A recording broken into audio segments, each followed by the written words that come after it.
warahmatullahi wabarakatuh. Bismillah, alhamdulillah, wa syukurillah, la haula wa la quwata illa billah, amma ba'da. Ya semuanya penggemar channel Habib MTV dimanapun Anda berada, semoga Allah selalu melimpahkan rahmatnya kepada kita semua. Amin, amin, ya rabbal alamin. Jangan lupa kita bersolawat kepada junjungan kita Nabi besar Nabi Muhammad SAW, supaya kita mendapat syafaat dan diakui oleh Rasulullah sebagai umatnya. Amin, amin, ya rabbal alamin. Nah, dalam kesempatan yang baik ini, di tempat yang baik ini, ya kita akan menampilkan dua sosok yang sangat istimewa, pembesar NU ya. Tapi ini sayangnya Kiai Haji Marzuki Mustakmar sudah tidak menjabat lagi PBNU Jawa Timur. Nah, ini ada dua sosok yang sangat istimewa, keilmuannya ini luar biasa. Beliau adalah Kiai Haji Akil Sirot sama Kiai Haji Marzuki Mustakmar dari Malang, Jawa Timur. Kedua tokoh yang istimewa ini di bidang ilmu, ini sangat mumpuni. Nah, di dalam pembahasan kali ini mereka berdua ini membahas tentang dunia nasab. Ya, nasab Kanjeng Nabi sampai turun ke bawah itu seperti apa? Apakah benar yang dikatakan oleh Ba'lawi, yang dikatakan oleh habaib yang ada di medsos itu? Karena itu untuk lebih jelasnya kita bisa menyimak video ini secara bersama-sama, dan semoga nanti bisa menambah wawasan kita semua. Ya, ini penting banget supaya kita tidak salah paham. Ya, kita tidak salah paham masalah habaib ini yang katanya habaib seperti ini itu dan sebagainya. Bahkan ada yang mengklaim bahwa leluhurnya ini mampu mi'raj dalam sehari, semalam 70 kali melampaui Rasulullah dan sebagainya. Terus ada yang bilang bahwa ini proklamasi, ya, pembacaan proklamator di rumahnya, di kediamannya seorang habaib, ya, kakek-kakek mereka dan sebagainya, premeng-premeng yang menyesatkan, ya. Untuk lebih jelasnya mari kita simak video dari beliaunya Kiai Haji Akil Sirot sama Kiai Haji Marzuki Mustakmar. Ini penjelasan yang sangat gamblang dan juga sangat istimewa. Mari kita tonton bersama-sama. Satu orang habib yang bodoh lebih mulia daripada 70 kiai orang Jawa. Itu kan ngomong nggak benar itu. Habib walaupun zina, walaupun minum arak, pasti masuk surga. Ini walhasil mereka ini menganggap diri mereka super. Kiai-kiai Jawa ini bukan habib, di bawah mereka. Ini bertentangan dengan Quran dan bertentangan dengan Rasulullah sendiri. Kamu mengatakan saya benar, kamu salah, goblok, enggak gitu, enggak. Ya, orang yang mengaku keturunannya ini mulutnya kotor banget, padahal ngakunya keturunannya Nabi Muhammad. Yang pesantren satu bersanad, yang kalau pendidikan agama di luar pesantren bisa bersanad, bisa tidak. Kalau pesantren NU mesti bersanad, karena punya rumus man ta'allama biduni syaikhin fasyaitanu syaikhuh. Siapa yang ngaji tanpa guru, gurunya setan. Maka kiai pondok nggak berani ngajar sebelum berguru. Apa yang diajarkan mesti kitab yang pernah digurok nih, dan terus begitu. Makanya ngaji ke kiai pesantren jamin bersanad sampai Rasulullah SAW. Sementara di luar tradisi NU kadang cukup baca Google, kadang cukup baca majalah lalu disampaikan. Nah, sudah diedit apa belum ya nggak tahu. Namanya Google juga. Yang menulis itu amanah apa nggak tahu. Yang menulis itu rajin bangun malam apa enggak ya nggak tahu. Namanya Google juga. Maskuk fih dalam hal sihhatus sanad kalau pendidikan di luar pesantren. Yang kedua, Bapak Ibu rahimakumullah, kitabnya asli. Maaf, Mbah Fakih Mas Kumambang menulis kitab An-Nusus Al-Islamiyah yang ditakrid oleh Mbah Maimun, ditakrid oleh Mbah Aziz Masuri, ditakrid juga oleh Syekh Ulwan Al-Hasani, Australia. Pada halaman 12 menuturkan bahwa pendiri Wahabi itu berguru kepada Jeffrey Hamper. Dia jasus Al-Mustakmiratil Britania, intelijen mata-mata dari kerajaan Inggris, beragama Yahudi. Pendiri Wahabi Muhammad bin Abdul Wahab, menurut kitab yang ditulis Mbah Fakih Mas Kumambang, itu dia berguru pada orang Inggris mata-mata, namanya Jeffrey Hamper. Lalu halaman 14 dituturkan Wahabi melakukan pembunuhan massal, termasuk para qori, para hafidh, para ulama banyak dibunuh. Makamnya ulama banyak digusur, termasuk sahabat syuhada. Yang mati makamnya digusur, yang hidup dibunuh, kitabnya dirampas. Ada ribuan sahih Bukhari, Muslim, tafsir, fikih, macam-macam dirampas lalu dimusnahkan. Kemudian mereka tulis terbit kitab baru, dan sama-sama kita tahu ada beberapa perubahan. Beberapa tulisan di tafsir Ibnu Katsir ada perubahan, beberapa kalimat di tafsir Sawi ada perubahan, dan yang lain-lain. Di kalimat di kitab Kasful Khofa ada perubahan-perubahan. Nah, kami enggak mengatakan Timur Tengah dirubah semua, tapi ada beberapa kitab yang dirubah oleh tangan jahil Wahabi. Itu membuat kita ragu kalau ngaji ke Timur Tengah yang non ahlu sunnah wal jamaah. Jangan-jangan diajak ngaji Bukhari, tafsir, tapi sudah dirubah-rubah. Nah, masyayikh Indonesia sarang kitabnya asli, Tebuireng kitabnya asli, Ploso Lirboyo kitabnya asli, Sidogiri kitabnya asli. Dan saya kebetulan, karena saya alumni Muhammad bin Saud, saya punya Bukhari yang versi sana, saya tentu juga punya Bukhari yang versi Indonesia. Suka ngerawuh, mungkin 2-3 menit lagi kadung matur nih. Allahumma shalli ala sayyidina Muhammad. Apa kelebihan mondok ngaji di kiai-kiai Indonesia? Satu, bersanad. Kalau bersanad, keterangannya dari gurunya, gurunya dari gurunya, gurunya dari gurunya, insya Allah nggak menyimpang. Yang kedua, kitabnya asli. Yang kalau ngaji di sana, murid nggak tahu kitabnya asli apa enggak. Jenengan monggo silahkan ngaji ke Lirboyo, silahkan ngaji ke Sarang, ke Lasem, kemana-mana. Itu masyayikh sepuh make Bukhari lawas, masyayikh sepuh make Ihya yang lawas. Dan penting sekali kiai ngajar pakai kitab lawas. Sopo ngerti muridnya tuku kitab anyar yang beberapa kalimatnya dirubah. Ada kesempatan tashih, taswib. Itu kelebihan ngaji kepada kiai Indonesia. Lah yang konyol wis muridnya kitab anyar, gurune kitab yo anyar pisan. Kitab sing dicekel murid ada perubahan, lah kitab sing dicekel guru juga ada perubahan pisan, podo gak weruhe, kan konyol. Maka menurut kami, mantapkan ngaji dulu di ulama-ulama Indonesia, baru setelah itu monggo bolehlah ke Saudi, baru setelah itu monggo bolehlah kemana-mana, untuk njagani siapa tahu kitab yang dibaca di sana beda dengan kitab yang dibaca di Tambak Beras, di Tebuireng, di Tanyar, Ploso, Lirboyo, Sarang, mriki.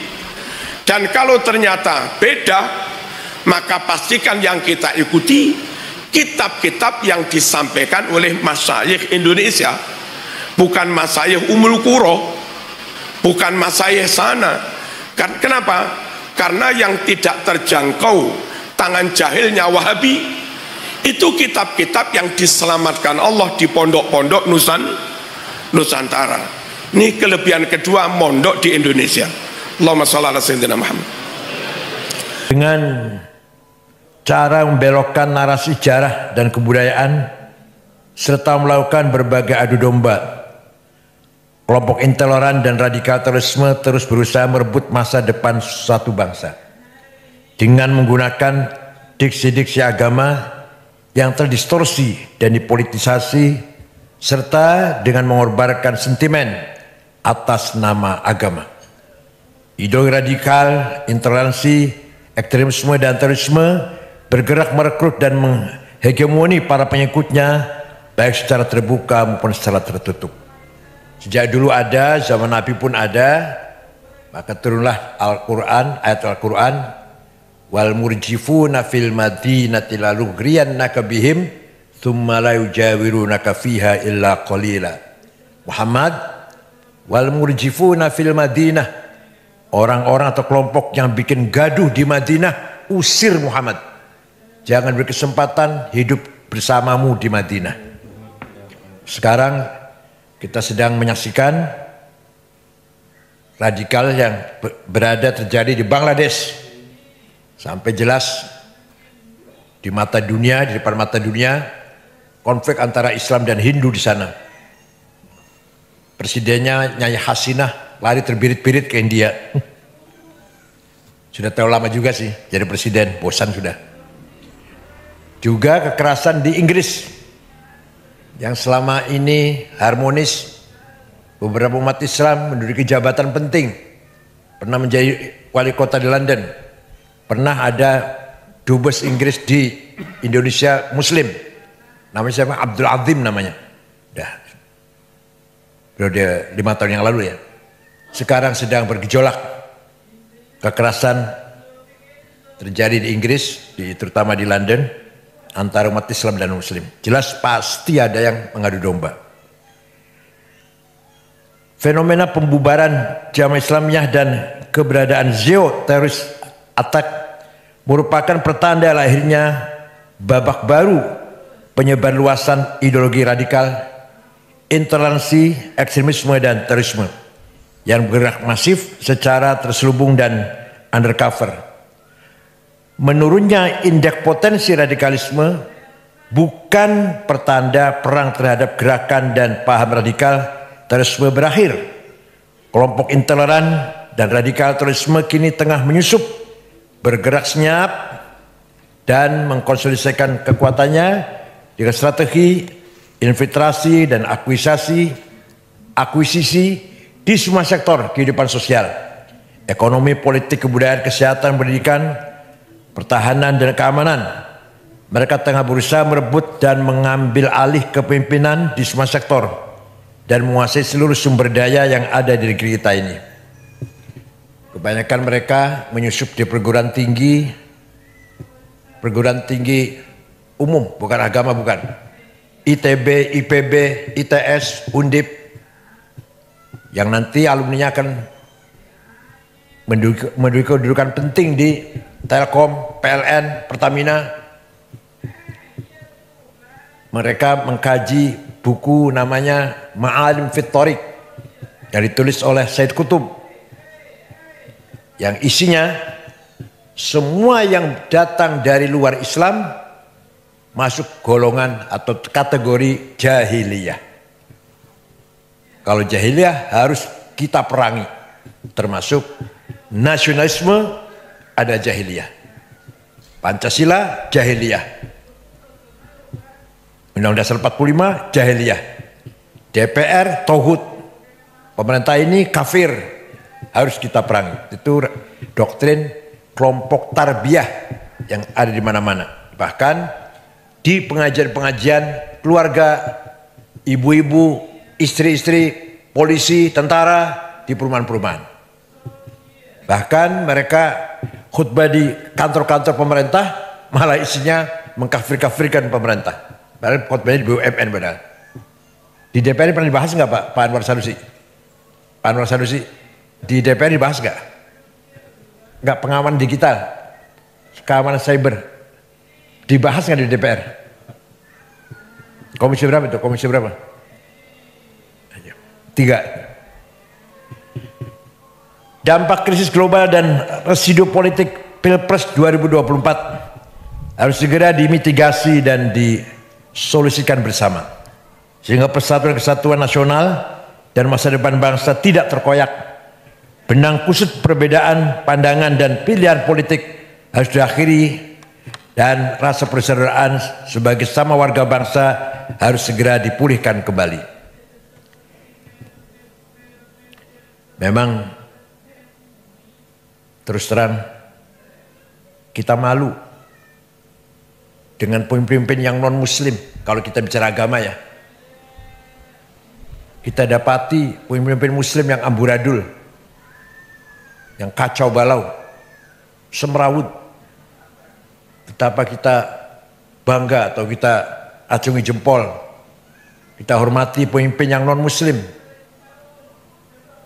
Seorang Perdana Menteri Belanda, siapa namanya itu? Lupa namanya. 14 tahun jadi Perdana Menteri. Setelah serah terima jabatan, pulang pakai sepeda pancal. Gak ada pengawal, gak ada yang nganter, pakai sepeda pancal. Mantan Perdana Menteri Belanda. Baru saja serah terima jabatan dari kantor, pulang naik sepeda pancal. Beberapa pejabat yang saya tahu di Australia tanpa pengawal, gubernur tanpa dikawal, saya pernah jumpa. Di kita yang beragama Islam, yang kaya dengan dalil ayat Quran dan hadis, 330 triliun entah kemana itu. Tuh saya jumpa dengan seorang jaksa, gak usah sebut namanya. Kalau dibuka sebenarnya 1000 triliun, bukan 330. Sebenarnya 1000 triliun kerugian negara di tambang timah itu. Padahal beragama Islam ada. Arsenal jamaah lagi. Momentum 17 Agustus di depan mata. Maknai kemerdekaan Indonesia harus lebih bisa dimaknai sebagai momentum untuk melakukan refleksi, evaluasi dan menyusun rencana aksi guna mewujudkan cita-cita kemerdekaan Indonesia. Kalau dalam bahasa Arab, muhasabah, introspeksi. Kemudian kalau kita menjumpai kegagalan, mu'atabah, blaming self, jangan nyalakan orang lain. Kemudian ke depan, muraqabah, tetap kita membangun optimis. 17 Agustus adalah momentum mensyukuri nikmat kemerdekaan dengan mengisinya, meningkatkan pelayanan dan pemihakan terhadap nasib dan masa depan rakyat Indonesia. Bukan sekedar perayaan pesta pora yang menghabiskan 87 miliar.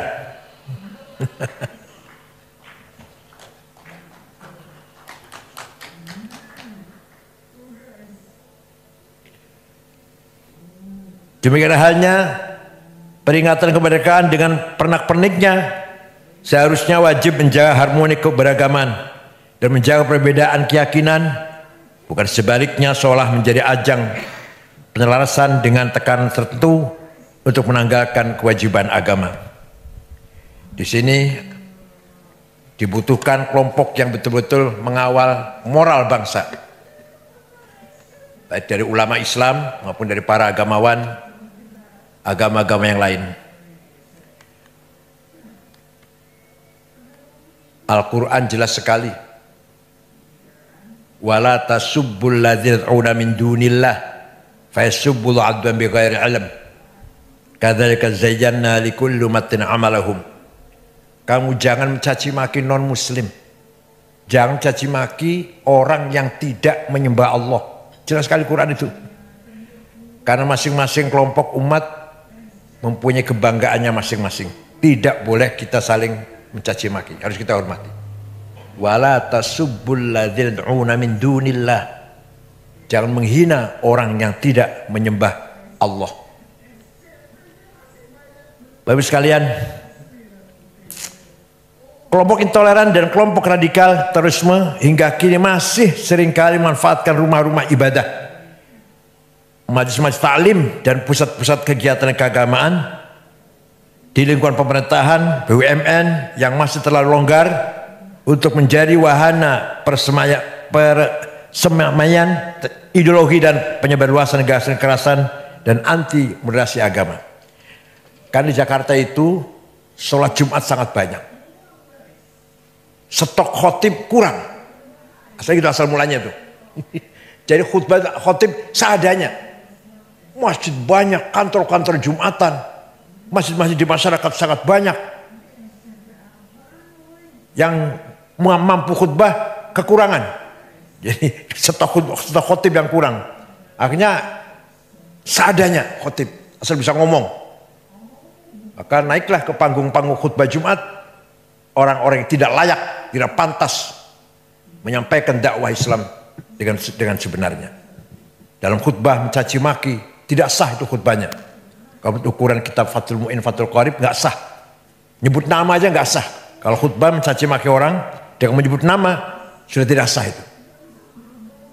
Kalau mau ceramah, kalau mau menyebut nama di luar khutbah, ceramah biasa. Kalau dalam khutbah, 2 khutbah itu mengganti 2 rakaat salat zuhur. Sangat suci, sangat sakral khutbah Jumat itu.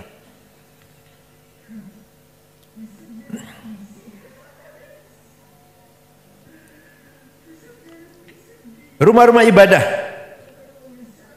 majelis ta'lim dan pusat kegiatan keagamaan yang telah berhasil dikuasai oleh kelompok intoleran seringkali berubah fungsi dari yang seharusnya menjadi pusat ketaatan dan pusat peradaban yang menyebarluaskan kasih sayang, kemanusiaan dan menggerakkan kemajuan, berubah menjadi pusat penyebarluasan kebencian, kekerasan, konflik dan perpecahan. Kalau di Indonesia memang yang banyak berbuat begini yang orang Islam. Kalau di negara yang mayoritasnya Katolik, orang Katolik. Kalau Indonesia kan mayoritas orang Islam, copetnya orang Islam, yang korupsi orang Islam. Kalau di Filipina ya orang Katolik. Kalau di India ya orang Hindu. Kalau di Cina misalkan, ya Buddha. Kalau di Banyuwangi copetnya orang mana? Ada di Bali copetnya orang mana? Orang Banyuwangi sih, Islam juga. Kalau di Amerika Protestan Pak ya? Copetnya Protestan. Kalau di Indonesia mayoritas Islam, maka bajingannya juga orang Islam. Rasulullah SAW juga jauh-jauh hari telah mengingatkan kita semuanya agar jangan sampai rumah-rumah ibadah beralih fungsi menjadi fungsi yang sia-sia atau bahkan berfungsi destruktif bagi masyarakat, bangsa dan negara. Ya'ti 'alan nas zamanun yahlifuna fi masajidihim wa laysa humumuhum illa dunya. Nanti dia akan datang, akan kita lihat ada sekelompok umat Islam rajin ke masjid, tapi sebenarnya tujuan mereka bukan agama, urusan dunia, politik, harta atau lain-lain, bukan untuk ibadah.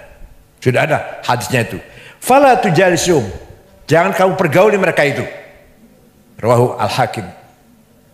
Jadi 15 abad yang lalu Nabi sudah memprediksi akan terjadi sekelompok orang rajin di masjid, tapi tujuannya bukan untuk ibadah. Virus ideologi radikal intoleransi yang bergerak masif secara terselubung dan undercover harus diberantas tuntas. Imunitas ideologi harus diperkuat, konsensus nasional, spirit kebinekaan dan spirit cinta tanah air harus terus dijaga dan dikonsolidasikan. Di Mesir, Ikhwan Muslimun radikal mencoba kudeta terhadap Presiden Jamal Nasir tahun 65. Gagal, pemimpinnya digantung, Said Qutb, Ashmawi, Zaki Muhandis, Umar Tilimsani, Hussein Hudaybi digantung di Medan Tahrir, Tahrir Square. Ikhwan dilarang, tapi muncul lebih radikal lagi, Jamaah Takfir wal Hijrah tahun 69, dibentuk oleh seorang bernama Syukri Ahmad Mustafa yang mengkafirkan seluruh orang, semua orang kafir, termasuk Grand Sheikh Al-Azhar. Itu yang membunuh Presiden Muhammad Anwar Sadat tahun 81, membunuh Menteri Wakaf Haji dan Wakaf Husain Al-Zahabi, membunuh wartawan senior Yusuf Sibai. Kemudian Husni Mubarak memberangus mereka. Ternyata tidak habis, nggak bisa habis. Kebanyakan mereka sembunyi di gurun-gurun Sinai, antara lain namanya Ayman Al-Zawahiri. Kemudian pergi ke Afghanistan, jumpa dengan Usama bin Laden dari Saudi, bergabung menjadi satu mendirikan Al-Qaeda. Dari Mesir namanya Ayman Al-Zawahiri. Kalau ISIS didirikan oleh seorang remaja umur 22 tahun dari Jordan namanya Mus'ab Zarqawi. Yang jelas 1000% made in Tel Aviv. Kalau ISIS, kalau Al-Qaeda enggak, bukan made in Tel Aviv, Al-Qaeda made in Afghanistan. Kalau ISIS, Mus'ab Zarqawi memang domisili di Tel Aviv, anak Jordan. Kemudian terbunuh, diganti diteruskan oleh Abu Bakar Al-Baghdadi. Yang nama aslinya Awad bin Ibrahim Al-Badri. Sudah terbunuh juga sudah. Rasulullah juga bersabda pula, "Sakhruju min did hadzal rajul qaumun yatlul Al-Qur'an wa la yajawizu halaqi ma hum syarh khalqa wal khaliqah." Akan muncul dari umatku orang yang membaca Quran tapi tidak melewati tenggorokannya, artinya tidak paham. Letterlek, hitam putih. Mereka adalah syarh khalqi, sejelek-jelek manusia, wal khaliqah, bahkan lebih jelek daripada binatang. Lastu minhum wa laysu minna. Saya tidak termasuk mereka, mereka tidak termasuk golonganku. Rawahu Muslim. Melalui momentum izinkan LPOI dan LPOK mengajak semua pihak dan mengundang semua tim pemerintahan yang baru untuk bersama-sama menyusun roadmap pembangunan Indonesia yang melibatkan seluruh stakeholder bangsa dan membangun konsensus nasional untuk masa depan Indonesia yang lebih baik, agar ke depan blubuk pembangunan bukan hanya menjadi domain penyelenggara negara tapi menjadi domain semua pihak untuk kemajuan bersama. LPOI, LPOK siap menjadi konsolidator diplomasi dunia Islam di kancah internasional sekaligus menjadi orkestrator harmoni pembangunan nasional untuk kebaikan bersama. Akhirnya soliditas dan sinergitas seluruh stakeholder bangsa, state, private sektor, pers, akademi dan civil society untuk memajukan kehidupan kebangsaan Indonesia harus terus disegerakan agar melahirkan irama indah dan gerakan yang harmonis bagi masa depan Indonesia yang lebih baik. Itulah yang dinamakan Madinah. Nabi Muhammad tidak pernah mendeklarasikan negara agama, negara Islam, nggak pernah. Tidak pernah mendeklarasikan negara Arab, negara Madinah yang di dalamnya Muslim dan non-Muslim, Arab dan non-Arab, yang Islam pendatang dan pribumi, diberlakukan sama hak dan kewajibannya. Ya, itu tadi penjelasan dari beliaunya Kiai Haji Marzuki Mustakmar dari Jawa Timur, juga dari Kiai Haji Aga Sirot yang sangat luar biasa. Tentunya Anda semuanya bisa berkomentar ya, ini gimana menurut pendapat Anda tentang ceramah dari kedua tokoh yang sangat istimewa ini.